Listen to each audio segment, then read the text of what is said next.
9-ാം തീയതി നടക്കുന്ന പൊതുപണിമുടക്കുമായി ബന്ധപ്പെട്ട് ഭാരതീയ മസ്ദൂർ സംഘത്തിൻ്റെ നിലപാട് അറിയിക്കുന്നതിലേക്ക് വേണ്ടിയാണ് ഇന്ന് ഇവിടെ ഇങ്ങനെ ഒരു പത്രസമ്മേളനം വിളിച്ചു കൂട്ടിയിട്ടുള്ളത്. ഈ പത്രസമ്മേളനത്തിൽ സംഘടനയുടെ നിലപാട് വ്യക്തമാക്കുന്നത് ഭാരതീയ മസ്ദൂർ സംഘം സംസ്ഥാന general secretary Shri GK Ajith അവர்களാണ്. അദ്ദേഹത്തെ ഈ മീറ്റിലേക്ക് സ്വാഗതം ചെയ്യുകയാണ്. ഈ പത്രസമ്മേളനത്തിൽ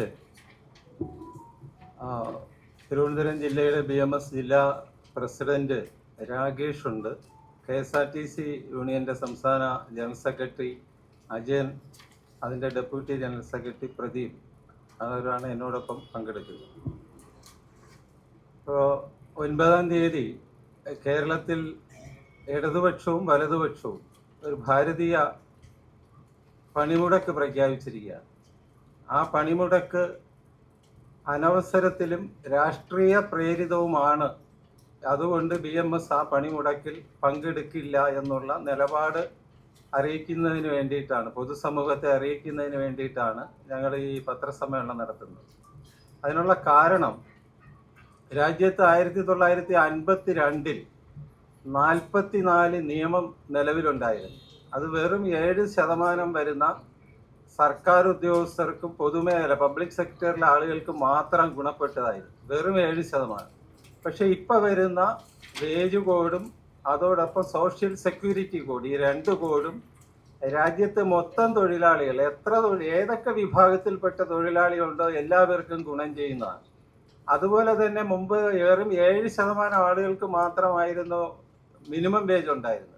ഇപ്പൊ രാജ്യത്ത് അസംഘടിത മേഖല, സാധാരണ കർഷക തൊഴിലാളി, വീട്ടുജോലി ഉൾപ്പെടെ എന്ത് ജോലി ചെയ്യുന്ന ആളുകൾക്കും മിനിമം വേജ് വരികയാണ്.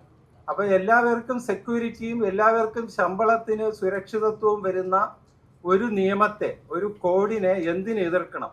അതുമാത്രമല്ല, 1999-ൽ 2ാം ലേബർ കമ്മീഷൻ രവീന്ദ്രവർമ്മയുടെ നേതൃത്വത്തിലുള്ള 2ാം ലേബർ കമ്മീഷൻ അത് പാസ്സാക്കി. അതിന്റെ ചുവട് പിടിച്ച് ഇത് പാർലമെന്റിൽ തൊഴിൽകാര്യ സമിതിയിൽ എളമരം കരിയും ഉൾപ്പെട്ട തൊഴിൽകാര്യ സമിതി ചർച്ച ചെയ്ത് പാർലമെന്റ് പാസ്സാക്കി, പ്രസിഡന്റ് ഒപ്പുവെച്ച് എല്ലാം ചെയ്ത ഒരു കോഡ്. ആ കോഡിനെ ഇപ്പോൾ എന്തിനു എതിർക്കണം? ഈ കോഡിൽ മിനിമം വേജ് എല്ലാവർക്കും കിട്ടുമെന്ന് പറയുമ്പോൾ ഇപ്പോൾ എതിർക്കുന്ന INTUC ആയാലും CIT ആയാലും, ഇപ്പോൾ ആശാ വർക്കർമാർ കഴിഞ്ഞ ഏകദേശം 150 ദിവസം കൊണ്ടിവിടെ പണിമുടക്കാണ്. 50 രൂപ കൂട്ടി കൊടുക്കാൻ ഈ ഗവൺമെന്റ് തയ്യാറല്ല. തോട്ടമേഖലയിൽ ഇന്ന് 400 രൂപയ്ക്ക് താഴെയാണ് ശമ്പളം. 800 കശുവണ്ടി ഫാക്ടറി ഉണ്ടായിരുന്ന കേരളത്തിൽ 700 അടച്ചുപൂട്ടിപ്പോയി, ഇപ്പൊ 100 മാത്രമാണുള്ളത്. ആലപ്പുഴയിലുള്ള കയർ ഫാക്ടറി മൊത്തം പോയി. മത്സ്യമേഖല എന്ന് പറയുമ്പോൾ 44 പുഴകളും അനുബന്ധമായ ജലാശയങ്ങളുമുള്ള കേരളം ഇന്ന് 10ാം സ്ഥാനത്താണ്. വെള്ളം ശരിക്കില്ലാത്ത ആന്ധ്രയാണ് ഇന്ന് ഏറ്റവും കൂടുതൽ മത്സ്യം കയറ്റുമതി ചെയ്യുന്ന സംസ്ഥാനം. അതുപോലെ തന്നെ സർക്കാർ ഉദ്യോഗസ്ഥരുടെ ഭാഗത്ത് എടുത്തു കഴിഞ്ഞാൽ അവർക്ക് 18% DA കുടിശ്ശികയാണ്. ലീവ് സറണ്ടർ എടുത്തു കളഞ്ഞിരിക്കുകയാണ്. മിനിമം വേജസ് ഒരു തലത്തിലും ഈ ഗവൺമെന്റ് നടപ്പിലാക്കിയിട്ടില്ല. 141 മിനിമം പൊതുമേഖല ഉണ്ടായിരുന്നിടത്ത് ഇന്ന് 132ആണ്. അത് 11 പൂട്ടിപ്പോയി, 77 നഷ്ടത്തിലാണ്. ആകെ 22 ലാഭത്തിൽ. അതിൽ ഏറ്റവും വലിയ പൊതുമേഖലയായ KSRTC 48,000 ജീവനക്കാരും 6,250 തൊഴിലാളികൾ ബസ്സും ഉണ്ടായിരുന്ന ആ സ്ഥാപനം ഇന്ന് 3,400 ബസ്സും 22,000 ജീവനക്കാരുമായി പടവലങ്ങ പോകുന്നത് പോലെ താഴോട്ട് പോവുകയാണ്. അതുപോലെ വാട്ടർ അതോറിറ്റി നഷ്ടത്തിലാണ്. കേന്ദ്ര ഗവൺമെന്റ് കൊടുക്കുന്ന പണത്തിലാണ് പിടിച്ചിരിക്കുന്നത്. ഇലക്ട്രിസിറ്റി ബോർഡ് നഷ്ടത്തിലാണ്. ഒരു പൊതുമേഖലയും സംരക്ഷിക്കാൻ കഴിയാത്ത ഒരു സംസ്ഥാന ഗവൺമെന്റ്. ആരോഗ്യ മേഖല സ്ഥിതി അറിയാം. ഇപ്പോൾ പത്രത്തിൽ വരുന്ന മെഡിക്കൽ കോളേജുകളുടെ സ്ഥിതി കാലിത്തൊഴുത്തിനേക്കാൾ ഗതികെട്ടതാണ് ആരോഗ്യ മേഖല. വിദ്യാഭ്യാസ മേഖല, അതുപോലെ കൃഷി 12,500 ലക്ഷം ഹെക്ടർ തരിശ് കിടക്കുകയാണ്. ഇവിടെ ഓരോ മാസവും 2,000 കോടി രൂപ തൊഴിലുറപ്പ് തൊഴിലാളി തൊഴിൽ ചെയ്യുന്ന ഒരു സംസ്ഥാനത്ത് കൃഷി ചെയ്യുന്നില്ല. പിന്നെ എന്ത് തൊഴിലാണ് ചെയ്യിക്കുന്നത്? ഒരു പദ്ധതിയും ഒരു പ്ലാനിങ്ങും ഇല്ലാത്ത ഒരു ഗവൺമെന്റ്. കേന്ദ്ര ഗവൺമെന്റ് അടുത്ത 8ാം ശമ്പള കമ്മീഷൻ നടപ്പിലാക്കാൻ പോവാണ്. ജനുവരി 2026 8ാം ശമ്പള കമ്മീഷൻ നടപ്പിലാവും. എല്ലാ പൊതുമേഖലകളും രാജ്യം കണ്ടതിൽ ഏറ്റവും മെച്ചപ്പെട്ട ശമ്പളം കൊടുത്തിരിക്കുന്നത് FICT ആയാലും അതുപോലെ തന്നെ HLL ഹിന്ദുസ്ഥാൻ ലാറ്റക്സ് ആയാലും കൊച്ചിൻ പോർട്ടായാലും ഷിപ്പ്യാർഡ് എല്ലാം മെച്ചപ്പെട്ട ശമ്പളം വാങ്ങുമ്പോൾ എല്ലാ ആനുകൂല്യങ്ങളും കൊടുക്കുന്ന ഒരു ഗവൺമെന്റിനെതിരെ ഒന്നും കൊടുക്കാത്ത ആളുകൾ, ഒന്നും കിട്ടാത്ത ആളുകളെയും കൊണ്ട് ഡൽഹിയിൽ സമരം ചെയ്യാൻ പോകുന്നു. ഈ വിരോധാഭാസമാണ്. കേരളം എന്ന് പറഞ്ഞാൽ അത് ഇവിടുത്തെ രാഷ്ട്രീയക്കാരന്റെ കുത്തകയാണ്. രാഷ്ട്രീയക്കാരൻ തല്ലാൻ പറഞ്ഞാൽ തല്ലും, കൊല്ലാൻ പറഞ്ഞാൽ കൊല്ലും, കൂലി തരില്ല എന്ന് പറഞ്ഞാൽ തരില്ല. പ്രതികരിക്കാൻ ശേഷിയില്ലാത്ത ജനങ്ങളാണ് മലയാളികൾ എന്ന ഒരു തോന്നൽ അത് തിരുത്തണം. മലയാളി പ്രതികരിക്കണം. ചോദ്യം ചോദിക്കാനുള്ള അവകാശം ജനങ്ങൾക്കുണ്ട്. ചോദ്യങ്ങൾ ചോദിക്കണം. ഞങ്ങളുടെ ആനുകൂല്യങ്ങൾ എവിടെ?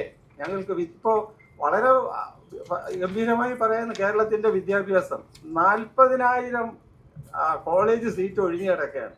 കേരളത്തിൽ പഠിക്കാൻ വിദ്യാർത്ഥിയില്ല, എല്ലാം വിദേശത്ത് പോവുകയാണ്. ഇതെല്ലാ തകർച്ചയും മൂടി വെച്ചിട്ട് ഞങ്ങൾ 1ാം സ്ഥാനത്ത് എന്ന് പറയുകയും എല്ലാ ആനുകൂല്യങ്ങളും തരുന്ന കേന്ദ്ര ഗവൺമെന്റിനെതിരെ സമരം ചെയ്യുന്നതാണ് BMS പറയുന്നത്. ചർച്ച ഇപ്പോൾ 4 കോടികളെ സംബന്ധിച്ച് കേന്ദ്ര ഗവൺമെന്റ് 12 ചർച്ച വിളിച്ചു. ആ 12 ചർച്ചയിലും INTUCയും CITയും പങ്കെടുത്തിരുന്നില്ല. എന്തെങ്കിലും കുറവുകളുണ്ടെങ്കിൽ ചർച്ച ചെയ്യുമ്പോൾ അത് പരിഹരിക്കാൻ ആവശ്യപ്പെടാമല്ലോ. ചർച്ചയ്ക്ക് പങ്കെടുക്കാതെ സമരത്തിൽ പങ്കെടുക്കുക എന്ന് പറയുമ്പോൾ ഇത് രാഷ്ട്രീയ പ്രേരിതമാണ്. എല്ലാം തരുന്നവനെ കുറ്റക്കാരനാക്കുകയും ഒന്നും തരാത്തതിനെ മറച്ചു വയ്ക്കാൻ വേണ്ടിയിട്ടുള്ള ഒരു സമരമാണ്. അത് തരംതാണ ഒരു പ്രവൃത്തിയാണ്. മലയാളിയെ അപമാനിക്കുന്നതാണ്. കമ്മ്യൂണിസ്റ്റ് പ്രസ്ഥാനത്തിന് രാജ്യം എന്ന് പറഞ്ഞാൽ കേരളമാണ്. ഈ സമരം കേരളത്തിനപ്പുറം നടക്കില്ല, വിജയിക്കില്ല. ഇളമരം കരീം ഉൾപ്പെടെ പാർലമെന്റ് സമിതിയിൽ ചർച്ച ചെയ്ത് ഭേദഗതികൾ ഉണ്ടെങ്കിൽ വരുത്തേണ്ടടുത്ത് ഒന്നും ചെയ്യാത്ത ഒരു സംഘടനയുടെ നേതാവാണ് സമരം പ്രഖ്യാപിച്ചിരിക്കുന്നത്. അത് കേരളത്തിന് അപമാനമാണ്. അതുകൊണ്ട് സമരം ചെയ്യണമെങ്കിൽ കേരളത്തിൽ ഏറ്റവും നിർധനരായ ആളുകൾക്ക് മിനിമം കൂലി പോലും കൊടുക്കാത്ത കേരളത്തിലാണ് സമരം ചെയ്യേണ്ടത്. ആ സമരം ചെയ്യാൻ ഞങ്ങൾ തയ്യാറാണ്. കേന്ദ്ര ഗവൺമെന്റിന്റെ തൊഴിൽ നയങ്ങളിൽ തെറ്റുണ്ടെങ്കിൽ അത് BMS ശക്തമായ സമരം ചെയ്യാണ്. ഭാരതത്തിൽ ഒരു പൊതുപണിമുടക്ക് നടത്താൻ BMSനല്ലാതെ ഈ പറയുന്ന ഒരു സംഘടനയ്ക്കും ശേഷിയില്ല. ഉണ്ടോ ഇല്ലെന്ന് പണിമുടക്ക് കഴിയുമ്പോൾ നിങ്ങൾ നോക്കുക. കേരളത്തിൽ മാത്രമാണ് ഈ പണിമുടക്ക് നടത്തുന്നത്. സർക്കാർ സ്പോൺസേഡ് പണിമുടക്കാണ്. അതൊരു പക്ഷേ ശമ്പളത്തോടു കൂടിയുള്ള പണിമുടക്കാകുന്നതുകൊണ്ട് എല്ലാവരും വീട്ടിൽ ചെന്നിരിക്കും. കഴിഞ്ഞ പണിമുടക്കിൽ FICTയിൽ 99% ആളുകൾ പണിമുടക്കിയില്ല. Cochin shipyard, Cochin port, HLL എല്ലാ സ്ഥലത്തും 98-99% ഹാജരായിരുന്നു. കാരണം എല്ലാം കിട്ടുന്ന ആൾ ഒരു ദിവസം സമരത്തിന് പോയാൽ 4,000-5,000 രൂപ നഷ്ടമുണ്ട്. അതുകൊണ്ട് ആരും പണിമുടക്ക് പങ്കെടുത്തില്ല. ഇത് അടുത്ത പഞ്ചായത്ത് ഇലക്ഷന് വേണ്ടി തട്ടിക്കൂട്ടുന്ന ഒരു പണിമുടക്കാണ്. അത് കേരള ജനത തള്ളിക്കളയും. അത് ജനങ്ങൾക്ക് ദ്രോഹം ചെയ്യുന്ന പണിമുടക്കാണ്. അതുകൊണ്ട് ഒരു പണിമുടക്കിനും BMS എതിരല്ല. ഏത് സംഘടനയ്ക്കും പണിമുടക്കാനുള്ള അവകാശമുണ്ട്. അതുകൊണ്ട് ആരെയും പണിമുടക്കുന്നവരെ എതിർക്കാൻ ഞങ്ങളില്ല. പക്ഷേ രാഷ്ട്രീയ പ്രേരിത പണിമുടക്കായതുകൊണ്ട് ഞങ്ങൾ ഈ പണിമുടക്കിൽ പങ്കെടുക്കില്ല. 18 മാസമായിട്ട് വിജയമോഹിനി മില്ല് അടച്ചുപൂട്ടി കിടക്കുകയാണ്. എന്താണ് നിങ്ങളുടെ സംഘടനയുടെ നിലപാട്? അത് കേരളത്തിലെ അതല്ല, രാജ്യത്തെ ടെക്സ്റ്റൈൽ മേഖലകൾ വളരെ തകർച്ചയിലാണ്. അതിനെതിരെ സമരത്തിന് നേതൃത്വം കൊടുക്കുന്നത് BMS ആണ്. അതിൽ വരുന്ന വിഷയം നമ്മുടെ ടെക്സ്റ്റൈൽ മേഖലയിൽ പഞ്ഞി അതിൻ്റെ സീസൺ സമയത്ത് ആ പഞ്ഞി വാങ്ങുകയും അതിന് വില കുറഞ്ഞ വാങ്ങിയാൽ മാത്രമേ അത് ലാഭകരമാക്കാൻ പറ്റൂ. കഴിഞ്ഞ വ്യവസായ മന്ത്രിയുടെ ചർച്ചയിൽ ഞങ്ങൾ ആവശ്യപ്പെട്ടതാണ്.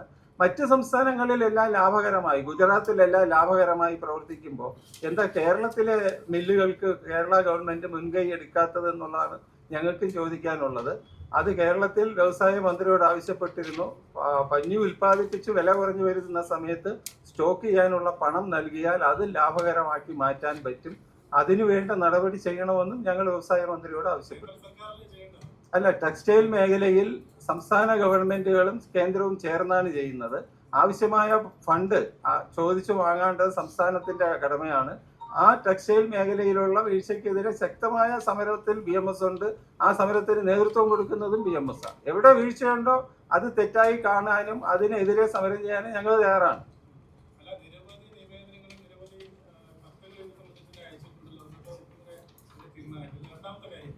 റെയിൽവേയിൽ ഏറ്റവും വലിയ പൊതുമേഖലാ സ്ഥാപനമായിട്ടുള്ള റെയിൽവേയിൽ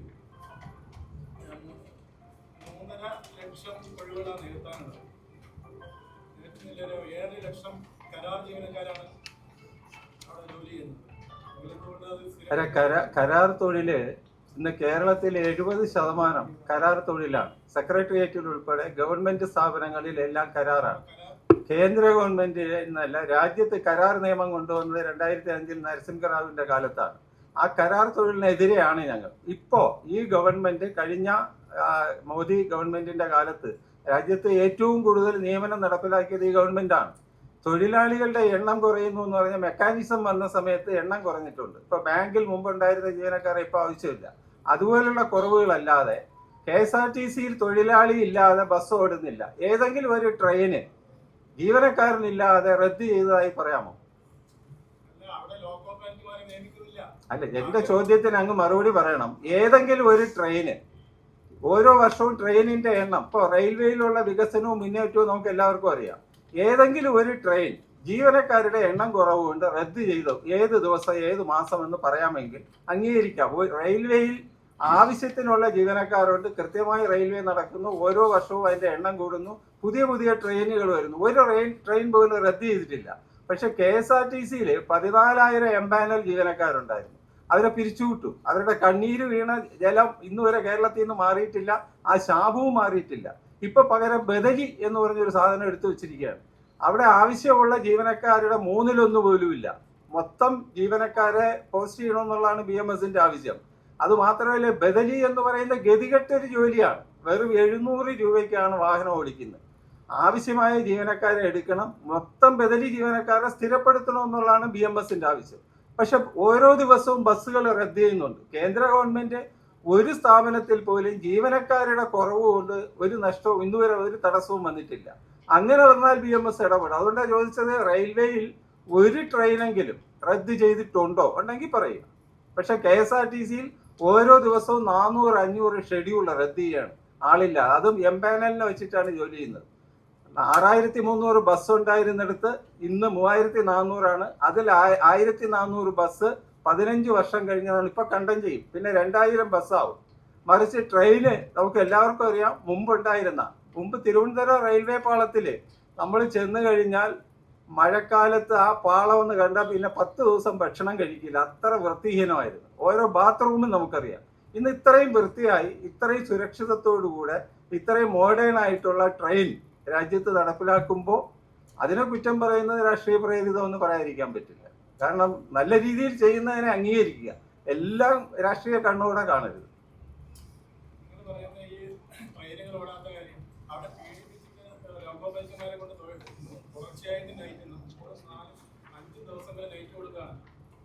രണ്ടാമത്തെ കാര്യം, നിങ്ങൾ ഇവിടെ KSRTCയിലെ നേതാക്കൾ ഇരിക്കുന്നുണ്ടല്ലോ, എണ്ണ ഈ ഇത്തരം KSRTCകൾക്ക്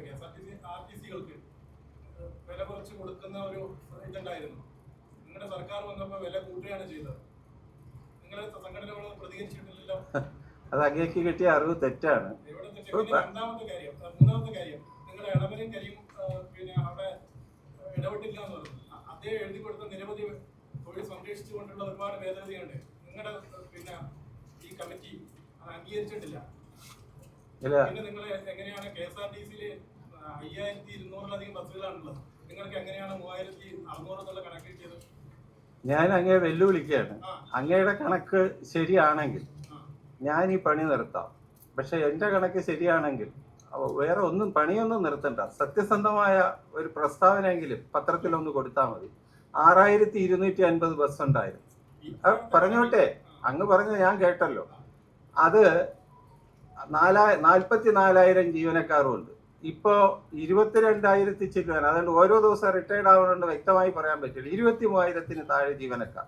6250 ബസ് ഇപ്പോൾ ഷെഡ്യൂൾ നടത്തുന്നത് 3400 ബസ്സാണ്. അതിൽ 1400 ബസ് 15 വർഷം കഴിഞ്ഞതാണ്. നമ്മളെ വാഹനം കൊണ്ടിറങ്ങിയാൽ പിടിച്ച് പെറ്റിയടിക്കുന്ന ഗവൺമെന്റ് ഇന്ന് ഒരു സുരക്ഷിത ഇല്ലാത്ത ഏത് സമയവും പൊളിഞ്ഞു പോകുന്ന ബസ്സും കൊണ്ടാണ് സർവീസ് നടത്തുന്നത്. അതുകൊണ്ട് അങ്ങേക്ക് കിട്ടിയ 5400 എന്നുള്ള കണക്ക് തെറ്റാണ്. ഞാൻ KSRTC യൂണിയന്റെ പ്രസിഡന്റാണ്. അന്നുള്ള കണക്ക് എൻ്റെ കയ്യിൽ വ്യക്തമായിട്ടുണ്ട്. അങ്ങ് പറഞ്ഞ കണക്ക് തെറ്റാണ്. ആ പറഞ്ഞ കണക്ക് ഒരു 10 വർഷം മുമ്പുള്ളതാണ്.